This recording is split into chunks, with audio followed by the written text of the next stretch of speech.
Hello friends, welcome back to the channel. और हमने अब तक क्वेश्चन नंबर 12 तक, जो अपने क्लास 12th का जो हम कर रहे थे, चैप्टर नंबर 2 फाइनल अकाउंट, उसका क्वेश्चन नंबर 12 तक हमने देख लिया था। आज हम देखने वाले क्वेश्चन नंबर 13। अब तक अगर आपने पुराने क्वेश्चंस एंड उसका इंट्रोडक्शन नहीं देखा है तो पहले वो देख लीजिए, क्योंकि अब से धीरे धीरे इसका डिफिकल्टी लेवल थोड़ा इंक्रीज होता जा रहा है। डिफिकल्टी लेवल इस वे में बोल रहा हूँ मैं कि इसमें एडजस्टमेंट्स ज़्यादा आएगी और कुछ नहीं है। आप अगर शांति से सब तरीके से सोच समझ के, और आपको जो बेसिक्स है आपके, अगर आपको सही पता है तो आपको कोई भी प्रॉब्लम इसमें आएगी नहीं। ठीक है, तो लास्ट जो हमने क्वेश्चन देखा था उसके बाद का question number 13। Let's see what is that. Harsha and Chhaya are partners, और यहाँ पे बोला हुआ है कि फाइनल अकाउंट प्रिपेयर करना है और आपको ट्रायल बैलेंस गिवन है। देखो, दो पर्सन है, हर्षा एंड छाया, ये दोनों पार्टनर है और आपको ट्रायल बैलेंस गिवन है। नीचे अगर देखें हम तो यहाँ पे एडजस्टमेंट्स भी साथ में गिवन है, 5 एडजस्टमेंट्स आर देयर। ठीक है, और ये पांचों एडजस्टमेंट जब हमको इस क्वेश्चन में पहले करनी है, उसके बाद हम ट्रायल बैलेंस के अंदर जाएंगे। ये सब रूल्स आपको पता है कि हम पहले हम एडजस्टमेंट करते हैं पहले, देन आफ्टर हम ट्रायल बैलेंस की एंट्री करते हैं। सबसे पहले यहाँ पे कौन से अकाउंट्स बनाएंगे हम, तो ट्रेडिंग अकाउंट जो है वो बनाएंगे। रिवाइज इसलिए बना रहे हैं ट्रेडिंग अकाउंट क्योंकि यहाँ पे ट्रेडिंग अकाउंट का कोई इन्फॉर्मेशन गिवन है। आप देख लो, ट्रेडिंग अकाउंट करके यहाँ पे आपको अकाउंट का अमाउंट दिया है, इट मीन्स दैट कि उसको भी यहाँ लिखना पड़ेगा। देन आफ्टर नंबरिंग मैंने साथ में लगाई है। नंबर लगाने का रीजन ये है कि काफी बच्चों को दिक्कत आती है कि कौन सा अमाउंट कहाँ से कहाँ जाता है। तो देखो, फर्स्ट का अमाउंट जो भी कैरी फॉरवर्ड होगा, मतलब ग्रॉस प्रॉफिट या ग्रॉस लॉस, वो हम पीएनएल अकाउंट नंबर 2 के अंदर डालेंगे। वहां से हमें नेट प्रॉफिट या नेट लॉस मिलेगा, जिसको हम पुट करेंगे पीएनएल एप्रोप्रिएशन अकाउंट में। वहां हम डिविजिबल प्रॉफिट या डिविजिबल लॉस जो होगा वो हम लेंगे। वहां से हमको मिलेगा जो अमाउंट, वो हम पार्टनर्स करंट अकाउंट या तो कैपिटल अकाउंट, दोनों में से जो अकाउंट होगा वहां पे पुट करेंगे। जैसे नंबर 4 में करंट अकाउंट है, एंड उसमें जो बैलेंस सीडी होगा, कैरी फॉरवर्ड या कैरी डाउन, वो हम लेके जाएंगे बैलेंस शीट के अंदर। सो इस तरीके से हमें अकाउंट्स को कंप्लीट करना होता है, क्लोज करना होता है। चलो यहाँ पे अभी पहला एडजस्टमेंट देखते हैं। पहला एडजस्टमेंट आपको क्या दिया हुआ है, provide interest on capital 5%, 6% on drawing and 10% on opening current account balance। तो देखो, यहाँ पे हमें 5% तो पहले कैपिटल पे इंटरेस्ट देना है, तो कैपिटल पे इंटरेस्ट अपन दे देते हैं। पहले इंटरेस्ट ऑन कैपिटल है तो कैपिटल देख लेते कितना है। तो यहाँ पे ऊपर कैपिटल की अमाउंट लिखी गई है। अब कैपिटल 20,000 है, तो 20,000 का यहीं पे मैं 5% अगर कर दूं, तो 5% मतलब 5% अगर है तो 5 2 10, मतलब ये कितना हो जाएगा, 1,000 रुपीज हो जाएगा। कितना हो जाएगा, 1,000। नेक्स्ट, छाया का इंटरेस्ट कैपिटल कितना बढ़ रहा है, तो इसका भी 5% हम करेंगे अगर, तो 5 15, मतलब इसका हो जाएगा 1,500, 1,500 रुपीज। अब यहाँ पे हमको कैपिटल अकाउंट तो लिखने की जरूरत नहीं है, कैपिटल तो हम डायरेक्ट कहाँ लिखेंगे, हम बैलेंस शीट में लिखेंगे, बिकॉज ये फिक्स्ड कैपिटल अकाउंट के फॉर्म में ये हमने जो फॉर्म है वो प्रिपेयर कर रही है अपना फाइनल अकाउंट। ठीक है, अब यहाँ पे 5% ऑन कैपिटल, तो हर्षा को मिला 1,000 रुपीज और छाया को मिला 1,500 रुपीज। लेकिन अगर थोड़ा अच्छे से देखे, ट्रायल बैलेंस में ही आपको एंट्रीज गिवन है। इंटरेस्ट ऑन कैपिटल आपको मेंशन है, हर्षा का है 700 रुपीज और छाया को मिल रहा है 1,000 रुपीज। तो यहाँ पे कितना कम मिल रहा है, तो भाई हर्षा को 700 प्लस 300 मिलना था, क्योंकि 1,000 उसका हो रहा है, और छाया को मिलना चाहिए 500 प्लस 1,000 जो हो जाएगा 1,500। तो यहाँ पे जो अमाउंट पेंडिंग है वो भी देखना है, और जो अमाउंट उसको मिल चुका है वो भी देखना है। अब तक के क्वेश्चन के अंदर क्या था, कोई भी एडजस्टमेंट के अंदर जो इंटरेस्ट ऑन कैपिटल या ड्राइंग था वो आपको ट्रायल बैलेंस में गिवन नहीं था। इसका मतलब ये था कि आपको हर अमाउंट पेंडिंग रखा है, अनपेड है। ठीक है, तो वो हम डायरेक्ट पुट करते थे। अब यहाँ पे अमाउंट पेड हो गया तो उसका, उसमें कहाँ एंट्री में दिक्कत आएगी या क्या चेंज आएगा, तो चेंज देखो, पहले तो मैं पीएनएल एप्रोप्रिएशन अकाउंट के अंदर इसको लिख देता हूँ। इस साइड लिख देते हैं 2 एंड इस साइड लिख देते हैं बाय। नेक्स्ट व्हाट, तो भाई हमें इसको इंटरेस्ट ऑन कैपिटल पे करना है, तो इंटरेस्ट ऑन कैपिटल। अब देखो, आपके लिए मैं यहाँ पे मेंशन कर देता हूँ, इस कैपिटल सही से लिख देते हैं, इंटरेस्ट ऑन कैपिटल। अब यहाँ पे पेड प्लस अनपेड ये दोनों आना चाहिए। ठीक है, तो पहले हर्षा थी और फिर छाया, और हर्षा का पेड अमाउंट है 700 रुपीज और अनपेड है उसका 300 रुपीज, मिला के हो गया 1,000। और छाया का जो अमाउंट है वो कितना है, तो छाया का अमाउंट पेड है 1,000 रुपीज और अनपेड उसका हो रहा है 500, मिला के हो गया 1,500 रुपये। और ये टोटल हम बाहर लिख देंगे, जो हो गया 2,500 रुपये, 2,500। अब ये सेम हमें कहाँ मेंशन करना है, करंट अकाउंट के अंदर, बट करंट अकाउंट में सिर्फ अनपेड अमाउंट जाएगा, पेड अमाउंट लिखने की जरूरत नहीं है। तो यहाँ पे करंट अकाउंट में भी लिख देते हैं 2 और बाय करके। यहाँ पे इंटरेस्ट ऑन कैपिटल जाएगा, बैलेंस बीडी के लिए मैं जगह छोड़ रहा हूँ, इंटरेस्ट ऑन कैपिटल, उसमें जो हर्षा को अमाउंट पे करना बाकी है दैट इज 300 रुपीज और छाया को पे करना बाकी है दैट इज 500 रुपीज, सिर्फ अनपेड जाएगा, पेड अमाउंट यहाँ पे नहीं आएगा, ठीक है, ये ध्यान देना है आपको। नेक्स्ट व्हाट, तो भाई नेक्स्ट आपका है 6% ऑन ड्राइंग, हमने इंटरेस्ट ऑन कैपिटल तो पे कर दिया, 6% ऑन ड्राइंग पे करना है, 6% है तो ड्राइंग पहले कितना है वो लिख लेते हैं। अब ड्राइंग तो हमें लिखना पड़ेगा, तो फिर हर्षा का ड्राइंग है डेट के साथ 5000 रुपीज और छाया का ड्राइंग है डेट के साथ 10,000 रुपीज, तो यहाँ पे ड्राइंग अकाउंट लिख लेते हैं। ड्राइंग कितना है भाई, हर्षा का है 5000 रुपीज एंड छाया का 10,000 रुपीज, एक बार टैली कर लेते सही है यानी, ठीक है। तो हर्षा का 5,000, छाया का 10,000, डेट मेंशन की गई है, तो यहाँ से हम डेट के अकॉर्डिंग 6% इंटरेस्ट पे कर देते हैं, तो यहाँ पे इसका 6% अगर हम कर दे, लेकिन फॉर 6 मंथ मतलब 1/2 हो जाएगा 6 मंथ के लिए, 6/12 लिखते हैं उसके लिए, मैंने क्या लिख दिया 1/2। चलो अब ये 6 पैसा होता है 30 और 30 मतलब 300 का आधा करेंगे तो टोटल इसका अमाउंट जो आएगा वो आएगा 150 रुपीज। ये किसका अमाउंट आया, तो ये हर्षा का अमाउंट आया। अब 10,000 पे अगर हम करें तो इसको लिखते हैं थोड़ा साइड में ताकि आपको क्लियर रहे। अभी अपन 10,000 पे कर रहे हैं, तो 10,000 के लिए क्या करेंगे, सेम 6% ऑफ 10,000 इंटू यहाँ पे करेंगे 3/12 मतलब 1/4 इन शॉर्ट, क्योंकि 3 महीने का बाकी है, जनवरी फरवरी एंड मार्च, तो ये 6/100 लिख देते या परसेंट लगा दो, ये 2 0 कैंसिल आउट, ये हो गया 600 इंटू 3/12 अगर हम कर दे तो ये वैल्यू हो जाएगी, देखो ये 1 ये 2 डायरेक्ट ऐसे ही कर देते हैं ना, यहाँ पे क्यों लिखने की जरूरत है, 1 2 this will be 1, this will be 50, 5 3 150, ये हो गया 150 रुपीज, मतलब दोनों को इंटरेस्ट ऑन कैपिटल कितना, सॉरी इंटरेस्ट ऑन ड्राइंग कितना जा रहा है 150 जा रहा है।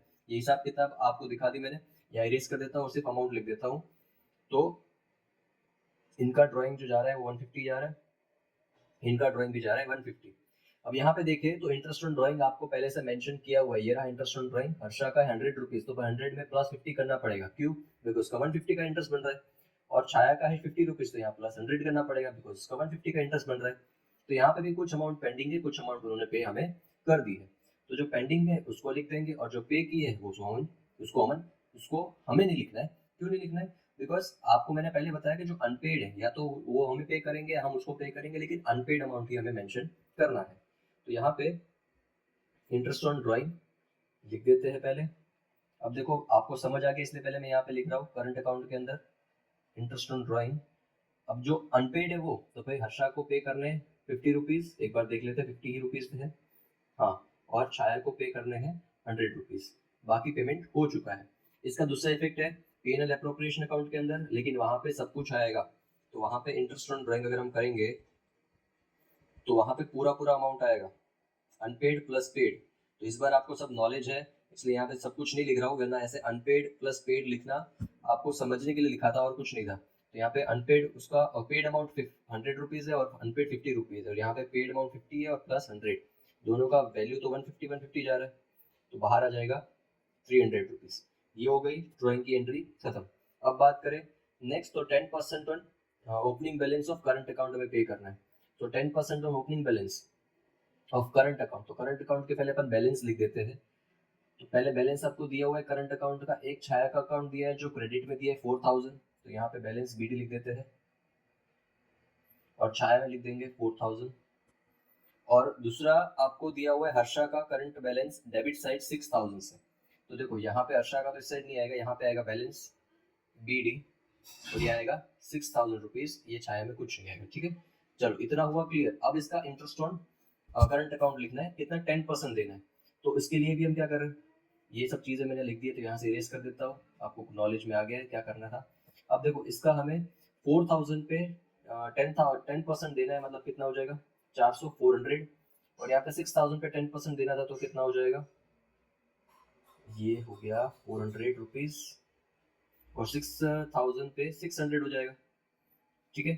अब इंटरेस्ट ऑन करंट अकाउंट के अंदर वैल्यू हमारे पास कौन सी है, मतलब इंटरेस्ट ऑन करंट अकाउंट करके है, तो भाई एक चीज देखे इंटरेस्ट ऑन ड्राइंग दिया है और नीचे देखो तो interest on current account of Harsha दिया हुआ है 100 रुपीज, कितना दिया हुआ है 100, एक्चुअल में हर्षा को पे करना था 600, तो यहाँ पे प्लस 500 मुझे करना पड़ेगा।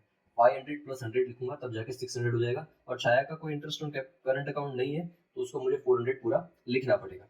तो यहाँ पे पहले इंटरेस्ट ऑन करंट अकाउंट, छाया का जिस साइड अमाउंट है वहाँ पे उसी का अमाउंट आएगा। जैसे डेबिट है तो डेबिट, क्रेडिट है तो क्रेडिट। यहाँ पे पहले छाया का क्रेडिट में है तो क्रेडिट लिख देता हूँ मैं। इंटरेस्ट ऑन CA लिख रहा हूँ करंट अकाउंट, छाया का आएगा इस साइड जो है पूरा का पूरा 400 रुपीज़। और यहाँ पे लिखेंगे इंटरेस्ट ऑन करंट अकाउंट, यहाँ पे हर्षा का आएगा लेकिन सिर्फ 500 आएगा क्योंकि 100 रुपीज़ हमें पे उसने कर दिया है, सिर्फ 500 पे करना बाकी है। ठीक है, यहाँ से एडजस्टमेंट आप देख लो, मैंने लिखा है ऊपर। अब इसका दूसरी इफेक्ट अपन को P&L एप्रोप्रिएशन में लिखनी है। यहाँ पे भी क्रॉस लिखना पड़ेगा। जो छाया का अमाउंट है वो हमें उसको पे करना है, तो यहाँ पे इंटरेस्ट ऑन करंट अकाउंट यहाँ पे लिखना पड़ेगा छाया के लिए स्पेशली, जो पूरा 400 रुपीज़ आएगा। और उसके side interest on current account यहाँ पे आएगा हर्षा, लेकिन यहाँ पे पूरा अमाउंट आएगा 600 रुपीज़ का। कैसे? तो 500 प्लस 100 करके 600 आएगा। ठीक है, ये हो गया हमारा यहाँ पे interest on current account complete. Next what? तो नेक्स्ट अभी सेकंड एडजस्टमेंट है, provide 10% depreciation on machine. 10% depreciation पे करना है मशीन पे। तो पहले मशीन लिख लेते हैं कितना है, तो मशीन आपका है 40,000 का। तो बैलेंस शीट में लिख देते हैं मशीन अकाउंट, मशीनरी 40,000 की है, माइनस डेप्रिसिएशन करेंगे जो आएगा 10% मतलब 4,000 और वैल्यू आ जाएगी 36,000। इसका दूसरा इफेक्ट P&L अकाउंट के अंदर ही जाएगा। तो P&L अकाउंट के अंदर भी यहाँ पे ऊपर लिख देता हूँ मैं depreciation on machine 4,000 rupees. Next, तो नेक्स्ट आपको दिया हुआ है monthly salary of Chhaya ₹500। Monthly salary Chhaya की 500 बन रही है, तो भाई सैलरी हम पे करेंगे इस छाया को। तो यहाँ पे करंट अकाउंट के अंदर सैलरी करके अपन पहले मेंशन कर देंगे। 500 के अकॉर्डिंग 12 महीने की सैलरी कितनी होगी, तो 12 फाइजा होता है 60, मतलब 6,000 रुपये। तो छाया को हम 6,000 रुपये पे करेंगे एज सैलरी, और वही एंट्री हम करेंगे P&L एप्रोप्रिएशन अकाउंट के अंदर। तो यहाँ पे हम पे करने वाले इसलिए आएगा डेबिट साइड, इंटरेस्ट नहीं, सिर्फ सैलरी लिखना है।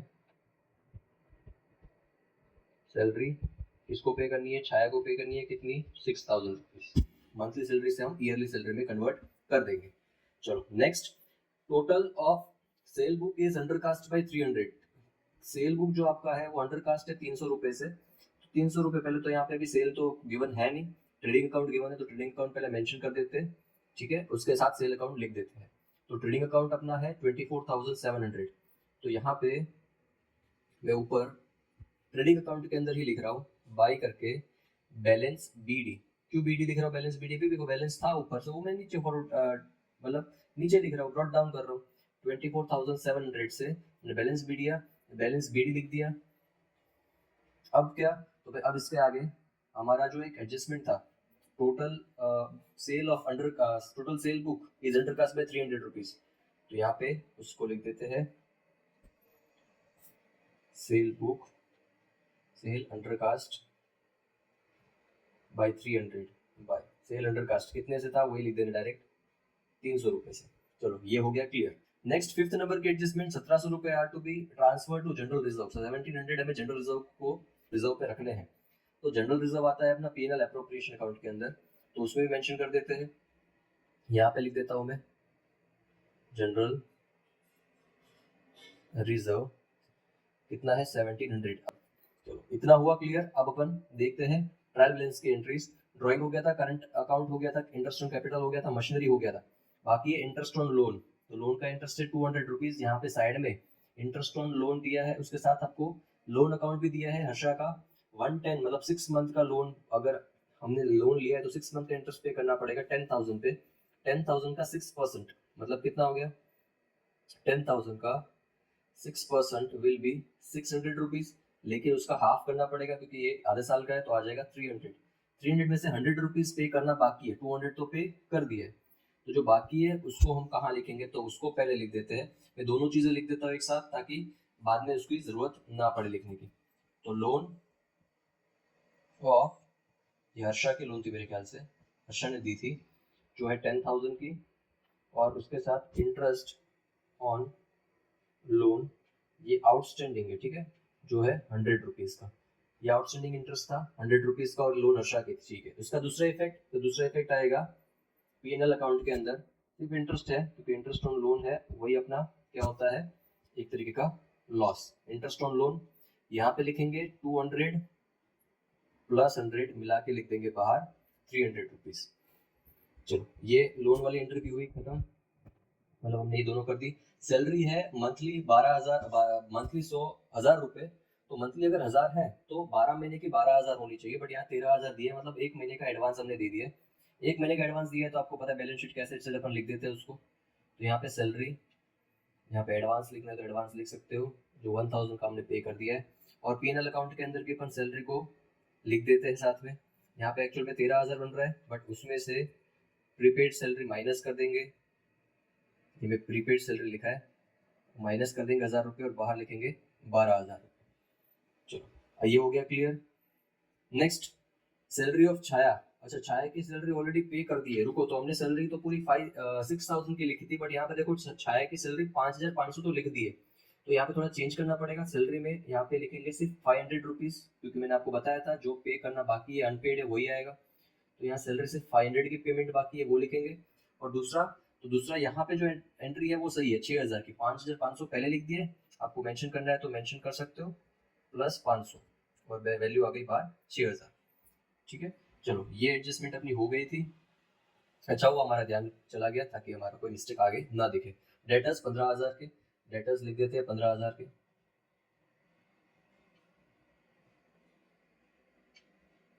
डेटर्स 15,000। रेंट रिसीवेबल्स है, रिसीवेबल रेंट है आपका 2,000 का। रिसीवेबल रेंट आपको पता है एसेट होता है, तो रेंट रिसीवेबल कहाँ लिख देंगे, इधर लिख देंगे रेंट रिसीवेबल 2,000, एसेट की साइड लिख दिया मैंने। देन बेड डेट्स है, बेड डेट्स आपके कितने हैं 1,300 के, तो 1,300 के बेड डेट्स मेंशन कर देंगे, पीएनएल अकाउंट के अंदर बेड डेट्स मेंशन करते हैं। बेड डेट इसे प्राइम बैलेंस का था 1,300। देन नेक्स्ट स्टॉक दिया है डेट के साथ, मतलब ये लास्ट एंडिंग डेट का स्टॉक मेंशन है, मतलब ये क्लोजिंग स्टॉक है। क्लोजिंग स्टॉक ट्रायल बैलेंस में अगर गिवन होता है तो एक ही जगह एंट्री करते हैं, जो करते हैं अपन बैलेंस शीट के अंदर। क्लोजिंग स्टॉक 12,000 था मेरे ख्याल से, एक बार देख लेते हैं, नहीं 10,000, 10,000, तो यहाँ लिख दिया, क्या लिख दिया 10,000। चलो नेक्स्ट क्लोजिंग स्टॉक हो गया। Insurance prepaid out of which 1200 is for the next year, देखो इसमें से 1200 पूरे नेक्स्ट ईयर का है, बट 1200 में से अपन देखें कि अपने लिए कितने साल का, कितने महीने का नेक्स्ट ईयर ले जा रहा है, तो 36 लिखा हुआ है, डेट लिखी 36, मतलब अप्रैल मई और जून 3 महीने का जा रहा है। अब 1200 डिवाइड बाय अगर आप 12 करोगे तो 100 रुपये आएगा, 100 इंटू 3 करोगे 3 महीने के लिए, तो 300 रुपये अपन प्रीपेड कर रहे हैं। 300 रुपये प्रीपेड कर रहे हैं तो पहले तो प्रीपेड इंश्योरेंस के नाम पे इधर लिख देंगे बैलेंस शीट में एसेट साइड 300 रुपये, और वही एंट्री अपन बैलेंस शीट के अंदर लिख दिया। अब लिखेंगे पीएनएल अकाउंट के अंदर, यहाँ पे लिखेंगे प्रीपेड इंश्योरेंस, लेकिन इंश्योरेंस प्रीमियम पहले कितना है, वो अपना था 2,000 रुपीज का, आई थिंक, यस 2,000। इसमें से माइनस करना है प्रीपेड, जो भी हमने प्रीपेड कर दिया है वो माइनस कर देंगे, जो 300 रुपये का बन रहा है, और बाहर आ जाएगा वैल्यू 1,700 रुपये। चलो दोनों साइड ये एंट्री हो गई खत्म। आप देख रहे हो कि ट्रायल बैलेंस के अंदर भी जो एंट्रीज आ रही है वो सब हिडन एंट्रीज है, मतलब उसमें भी एडजस्टमेंट्स है। ऊपर कैपिटल अकाउंट डायरेक्ट अपन लिख देंगे, तो वो भी लिख देते हैं कैपिटल अकाउंट बैलेंस शीट के अंदर। कैपिटल अकाउंट हर्षा एंड छाया, कितना अमाउंट है दोनों का, 20,000, 30,000, 20,000, 30,000, बाहर आ जाएगा 50,000। चलो ये हो गया है। करंट अकाउंट अपना हो गया था, इंटरेस्ट ऑन ड्राइंग हो गया था, लोन और खर्चा हो गया। रेंट लिखा है, रेंट आपको मिला है क्योंकि क्रेडिट साइड मेंशन किया है, तो रेंट मिला है, मतलब अपन इनकम के साइड लिखेंगे पीएनएल अकाउंट के क्रेडिट साइड रेंट, ठीक है। रेंट रिसीव ऐसा भी लिख सकते हो 12,000, 12,000। चलो रेंट हो गया। क्रेडिटर्स आपके हैं 5,000 के, वो मेंशन करने हैं, वो मेंशन कर देते हैं 5,000 के क्रेडिटर्स।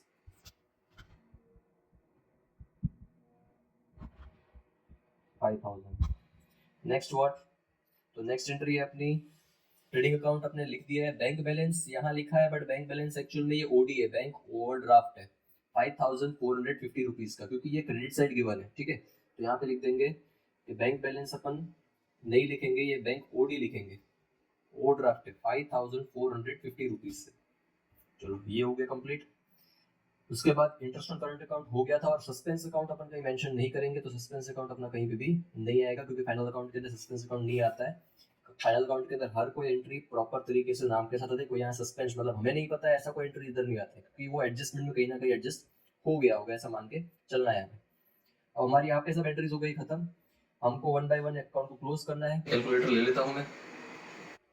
चलो अभी पहले ट्रेडिंग अकाउंट अपन क्लोज करते हैं। तो ट्रेडिंग अकाउंट के अंदर 24,700 प्लस 300 करेंगे तो 25,000 हो गया।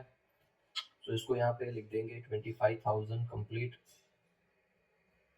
यहाँ पे भी 25,000, और अपना बैलेंस जो आगे लेके जाएंगे उसको अपन ग्रॉस प्रॉफिट बोलते हैं,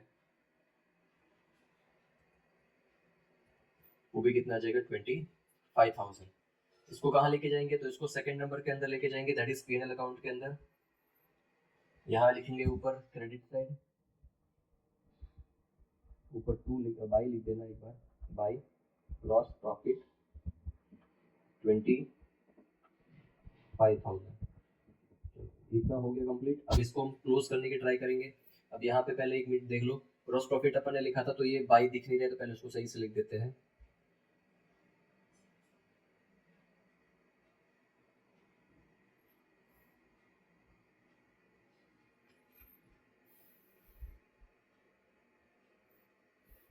चलो अभी अपने 25,000 का ग्रॉस प्रॉफिट है, प्लस करेंगे, इस साइड लिख देते हैं, प्लस 12,000, 25,000 प्लस 12,000 मिल के आ गया 37,000। तो उसको टोटल के फॉर्म में लिख देते हैं क्रेडिट साइड, क्योंकि यही ज़्यादा लग रहा है। 37,000 यहाँ पे भी आ जाएगा 37,000। उसमें से 1 बाय 1 अपन डेबिट साइड की एंट्रीज माइनस करेंगे, -4,000, -300, -12,000, -1,300, -1,700 मिल के आ गया 17,700। ये अपना अमाउंट पेंडिंग है, मतलब अपना एक नेट प्रॉफिट हो गया। तो नेट प्रॉफिट को मेंशन कर देते हैं,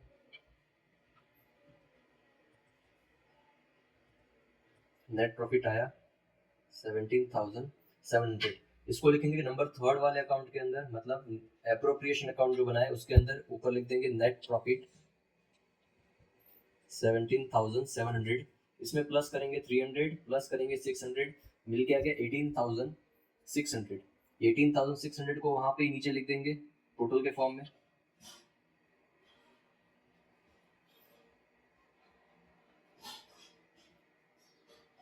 इतना हो गया। अब इसमें से इस साइड की एंट्रीज 2500 पहले, 2500 जो अपना इंटरेस्ट ऑन कैपिटल था, -400, -6,000, -1,700।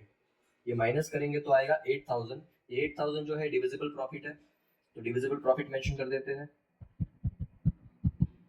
ऊपर जब हमने क्वेश्चन रीड किया था यहाँ पे कोई भी टाइप का रेशियो, प्रॉफिट लॉस रेशियो नहीं दिया था, तो अपन को हर्षा और छाया को इक्वल पार्ट में बांटना है, मतलब 4,000 ईच, और मिलके हो गया 8,000। चलो इतना हो गया। अब यही सेम अमाउंट कहाँ लेके जाएंगे अपन, 4 नंबर की एंट्री जो है, 4 नंबर का जो अकाउंट है उसके अंदर। तो 4 नंबर का अकाउंट अपना जो है that is current account. Current account के अंदर यहाँ मेंशन कर देंगे डिविजिबल प्रॉफिट 4,000, 4,000। अब इसको क्लोज करना है, दोनों साइड क्लोज करना है। 4,000 में से चलो प्लस कर देते, 4,000 प्लस 300। हर्षा का जो टोटल अमाउंट आया, मेरे ख्याल से टोटल अमाउंट इस साइड ज्यादा आएगा, डेबिट साइड, क्योंकि यहाँ 6,000 है पहले, प्लस है 5,000, plus 50, plus 500। Debit balance Harsha का ज्यादा आ रहा है 11,550 रुपीज। अब 11,550 रुपीज दोनों साइड मेंशन कर देंगे अपन। उसमें से डेबिट बैलेंस जो हमने कर दिया, अब क्रेडिट बैलेंस में से माइनस करेंगे, -300, -4,000, तो 7,250 रुपीज जो है ये बैलेंस सीडी है। किसके लिए है ये हर्षा का बैलेंस सीडी है, बैलेंस सीडी 7,250 रुपीज। छाया का इसमें बैलेंस सीडी यहाँ पे नहीं आएगा। अब छाया की एंट्रीज चेक करें तो क्रेडिट अमाउंट छाया का ज्यादा है, तो 4000 plus 500 plus 400 plus 500 plus 4000 total मिला देंगे तो इसमें वैल्यू अपने पास जो आई वो है 9400।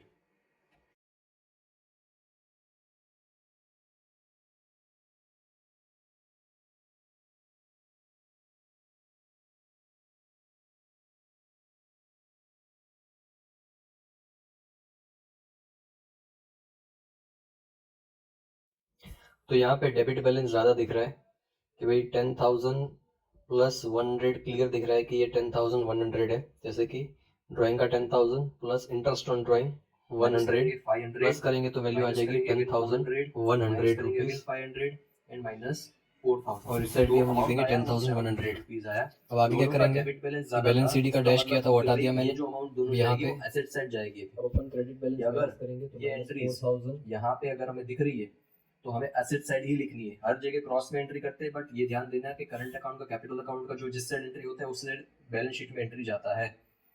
मतलब इन शॉर्ट हमें इनसे पैसे लेना है क्योंकि ये पैसा इतना कम है। तो यहाँ पे पहले इनका अमाउंट लिख देते हैं।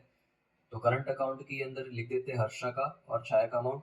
हर्षा का था 7,250 और छाया का है 700 रुपीज। वैल्यू आ गई अपने पास 7,950, ये वैल्यू आ गई टोटल। अब क्या करना है, तो बैलेंस शीट को हमें क्लोज करना है। डेबिट साइड की एंट्रीज पहले देख लेते हैं, मतलब लायबिलिटी साइड की 50,000 plus 10,000 plus 100 plus 5,000 plus 5,450, value आ गई अपने पास 70,550 70,550।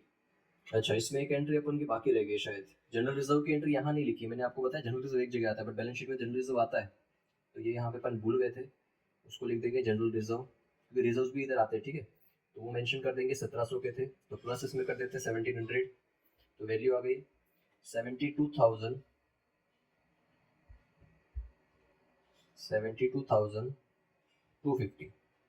चलो अब इस साइड अपन माइनस करते जाते हैं वैल्यूज, ताकि हमें पता चले कि ये सही है या नहीं। अगर जीरो आ गया तो हमारा टैली हो गया, वरना नहीं हुआ। -36 -1,000 -15,000 -2,000 -300 -7,950 -10,000, तो वैल्यू हमारी आ गई 0। इसका मतलब कि दोनों साइड हमारा जो है बैलेंस टैली हो चुका है। एक चीज़ मैं यहाँ पे आपको जब अपन क्वेश्चन सॉल्व कर रहे थे तब मैंने आपको बता दी कि जो अपना, एक मिनट, ये साइड में होगा या नहीं होगा, चलो उसको क्लोज करते हैं। मैंने आपको क्या P&L एप्रोप्रिएशन अकाउंट के अंदर मैंने आपको ये एंट्री बताई थी कि भाई जनरल रिजर्व की एक एंट्री होगी। नहीं, मैं भूल गया कि भाई जनरल रिजर्व हमें बैलेंस शीट में भी तो दिखाना पड़ेगा, तो उसकी 2 एंट्री होगी, ये ध्यान देना। वो एंट्री अगर नहीं करते तो शायद अपना आंसर गलत आ जाता, बट जब मैं लिख रहा था बैलेंस शीट तब मुझे आइडिया लग गया कि रिजर्व्स यहाँ लिखते हैं, तो रिजर्व्स मैंने फटाफट से उसको मेंशन कर दिया। चलो अभी कलरफुल जो हमारा हर बार हम जो लिखते हैं वो मेंशन कर देते हैं। ये हमारा जो डिविजिबल प्रॉफिट था उसको हमने यहाँ मेंशन किया है, डिविजिबल प्रॉफिट। फिर अपने पास यहाँ पे ग्रॉस प्रॉफिट था, वो ग्रॉस प्रॉफिट यहाँ मेंशन किया है। देन नेक्स्ट हमारे पास नेट प्रॉफिट यहाँ था, जो नेट प्रॉफिट हमने यहाँ मेंशन किया है। आई होप अभी ये क्वेश्चन आपके लिए क्लियर होगा। और इसमें कुछ डाउट या इसमें कुछ क्वेरी लगती है आपको, then you can ask in the comment section. और साथ में ये मुझे बताना कि कितने लोगों ने ये वीडियो देखा है। I want to know that कि कितने लोग वीडियो देखते हैं और ये वीडियो हेल्पफुल है या नहीं, कुछ इसमें चेंजेस करने लायक है, then you let me know. Meanwhile next question next video के अंदर अपन देखेंगे क्वेश्चन नंबर 14। तब तक के लिए goodbye, take care, thank you.